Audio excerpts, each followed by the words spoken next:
second tetrad, the four kinds of knowledge classed as that concerned with meaning, etc., are called the four discriminations. For this is said, knowledge about meaning is the discrimination of meaning, attha-paþisambhida. Knowledge about law is the discrimination of law, dhamma-paþisambhida. Knowledge about enunciation of language dealing with meaning and law is the discrimination of language, nirutti-paþisambhida. Knowledge about kinds of knowledge is discrimination of perspicuity, paþibhana-paþisambhida, Vibh 293. 22 Herein, meaning, attha, is briefly a term for the fruit of a cause, hetu. For in accordance with the cause it is served 7 arrived at, reached, therefore it is called meaning, or purpose. But in particular the 5 things, namely, I, anything conditionally produced, 441, 2, Nibbana, 3, the meaning of what is spoken, 4, kamma, result, and, v, functional, consciousness, should be understood as meaning. When anyone reviews that meaning, any knowledge of his, falling within the category paþibhana, concerned with meaning, is the discrimination of meaning.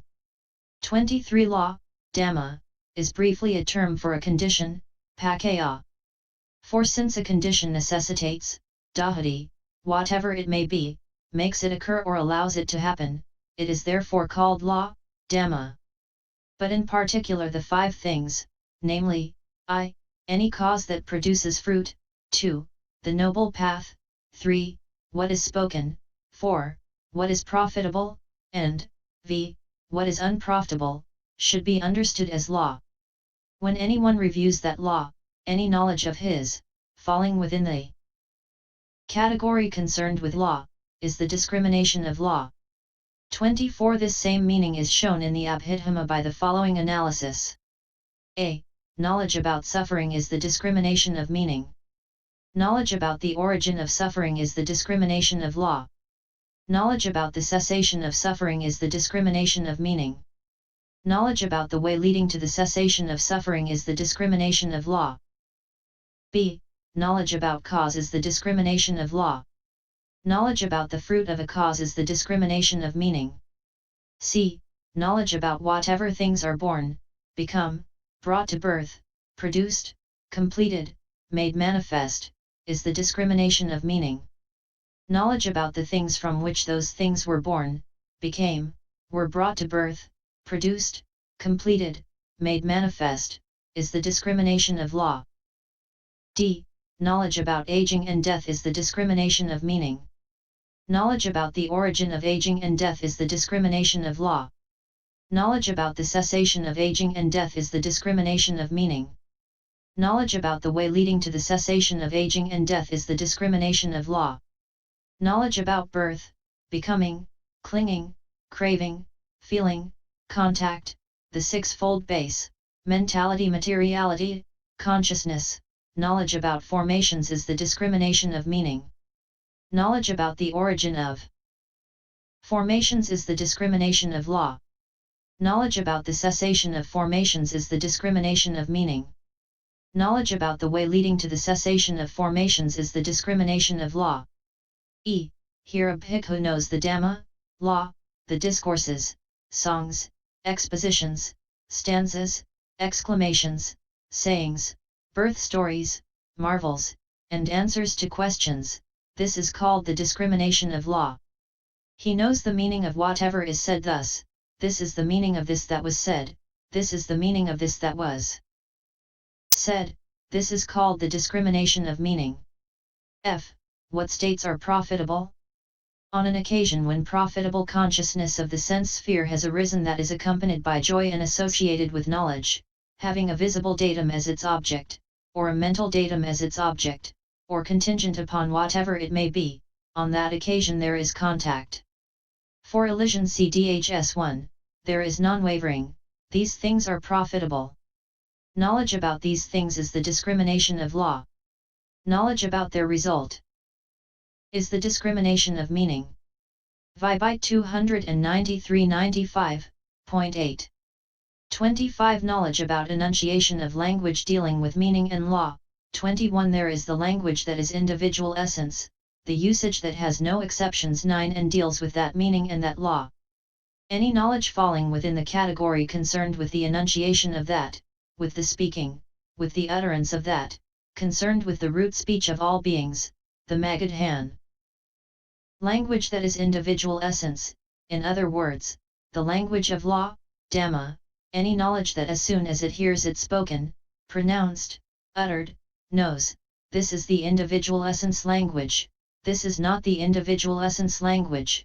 Such knowledge is discrimination of language. 10 442 One who has reached the discrimination of language knows, on hearing the words phaso, Vedana, etc., that is the individual essence language, and on hearing phasa, Vedano, etc., he knows that is not the individual essence language. 26 Knowledge about kinds of knowledge. 21 When a man is reviewing and makes any of the foregoing kinds of knowledge the object of his knowledge, then any knowledge in him that has knowledge as its object is discrimination of perspicuity, and so is any knowledge about these aforesaid kinds of knowledge, which is concerned with details of their individual domains, functions, and so on. 27 And these four kinds of discrimination can be placed in two categories, the plane of the trainer and the plane of the non-trainer. Herein, those of the chief disciples and great disciples come into the category of the non-trainer's plane. Those of the elder Ananda, the householder Siddha, the layman Dhammika, the householder Upali, the laywoman Kujajatara, etc., come into the category of the trainer's plane. 28 And though they come into the categories of the two planes thus, they are nevertheless distinguishable in 5 aspects, that is to say, as achievement, mastery of scriptures, hearing, questioning, and prior effort. Herein, achievement is the reaching of arahantship. Mastery of scriptures is mastery of the Buddha's word. Hearing is learning the Dhamma carefully and attentively. Questioning is discussion of knotty passages and explanatory passages in the texts, commentaries, and so on. Prior effort is devotion to insight in the dispensation of former Buddhas, up to the vicinity of the stages of conformity and change of lineage by one who has practiced the duty of going with the meditation subject on alms round and coming back with it. 11. 29 Others have said, a prior effort, and great knowledge, knowledge of dialects, of scriptures, and questioning, and then achievement, and likewise waiting on a teacher, success in friends, these are conditions productive of discriminations. 30 Herein, prior effort is the same as that already stated. Great learning is skill in some science or sphere of craft.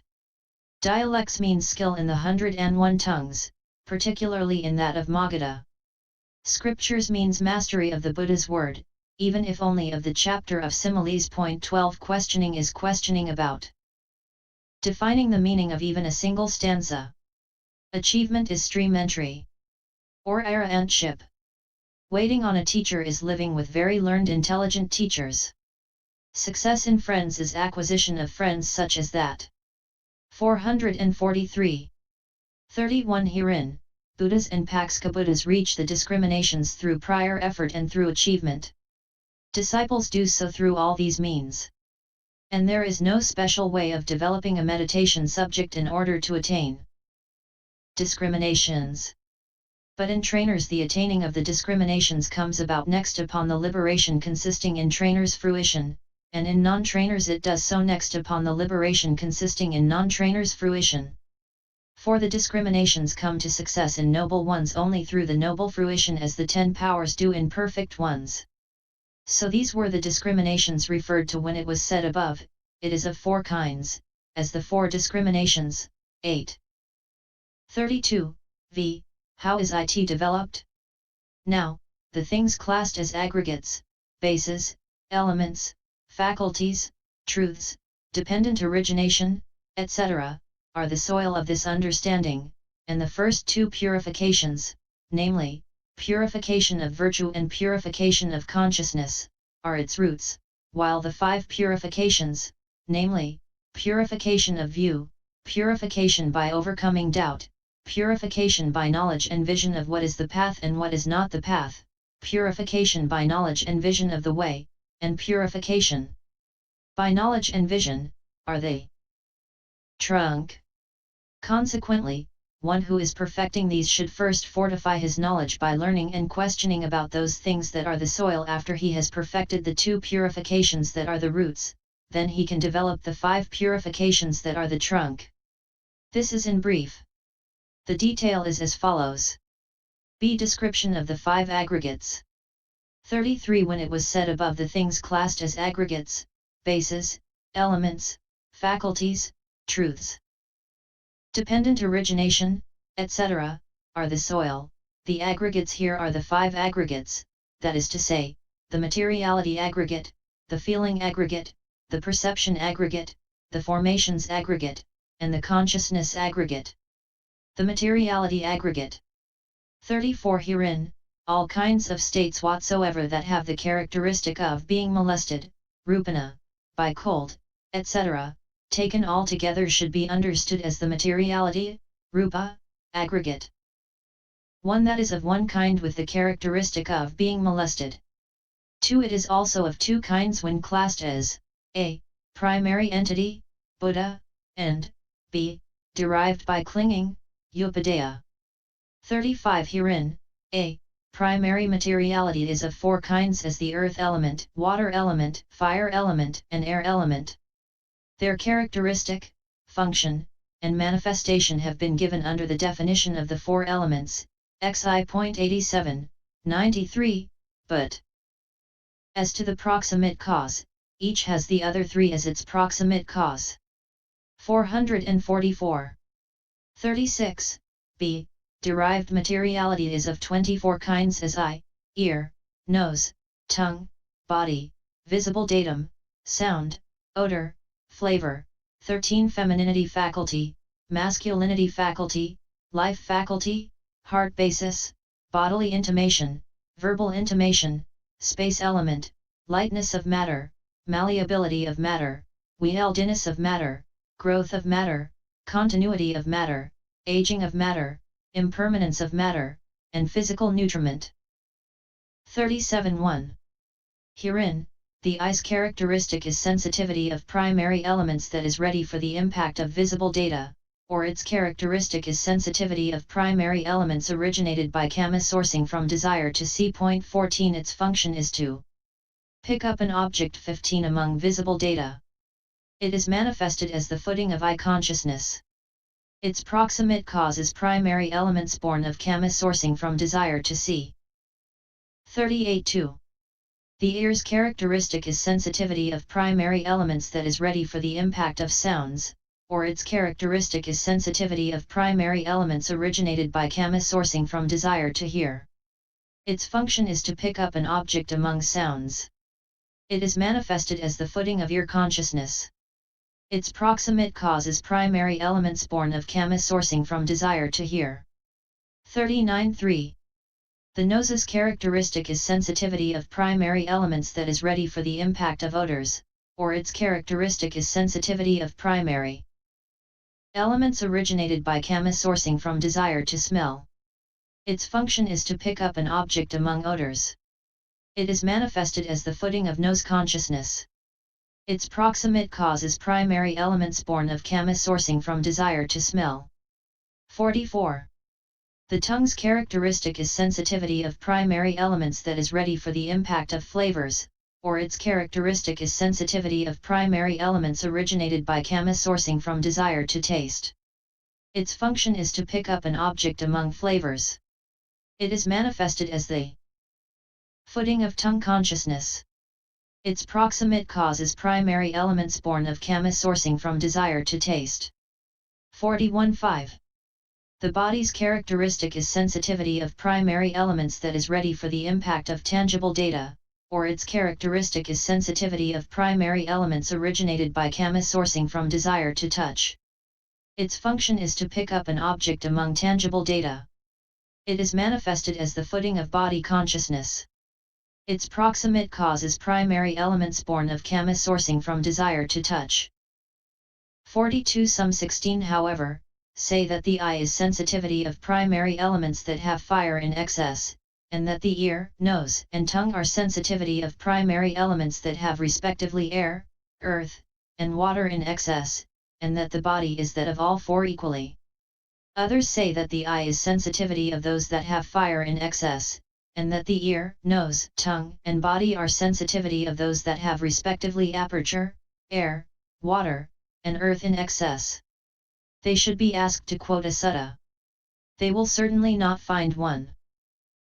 43. But some give as their reason that it is because these several sensitivities are respectively aided by visible data, etc., as qualities of fire, and so on. Point 17. They should be asked, but who has said that visible data, etc., are qualities of fire and so on?